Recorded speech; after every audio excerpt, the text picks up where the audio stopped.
Hey everyone, welcome back to the channel. Today, we're diving into something super practical. How to transfer your crypto from Coinbase to your Ledger Nano S in 2025. If you're all about keeping your digital assets safe and secure, this is a must-know process. The Ledger Nano S is a hardware wallet that acts like a fortified bank for your cryptocurrencies, protecting them from online hacks. So, whether you're holding Bitcoin, Ethereum, or another coin, let's get you set up step by step.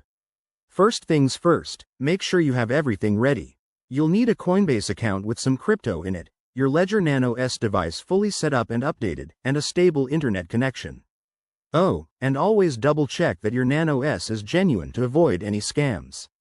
Step 1. Open your Coinbase app or website and log in securely. Navigate to the asset you want to transfer, like Bitcoin, and select the Send or Withdraw option. Before you proceed, you'll need your wallet address from the Ledger Nano S.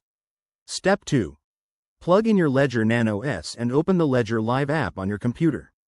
If you haven't already, install the app for the specific cryptocurrency you're transferring.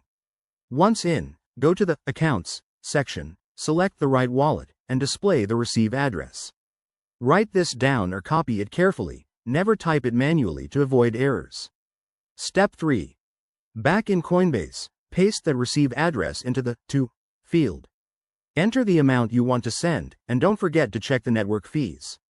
Coinbase might ask for a two-factor authentication code, so have that ready. Hit Send, and confirm the transaction. Finally, keep an eye on your Ledger Nano S screen for the transaction confirmation. It might take a few minutes to a couple of hours, depending on the network. Once it's done, your crypto is safely stored offline. That's it, folks. You've just secured your assets like a pro. If this helped, give it a thumbs up, subscribe for more crypto tips, and drop a comment if you have questions. Stay safe out there, and I'll see you in the next video. Thanks for watching.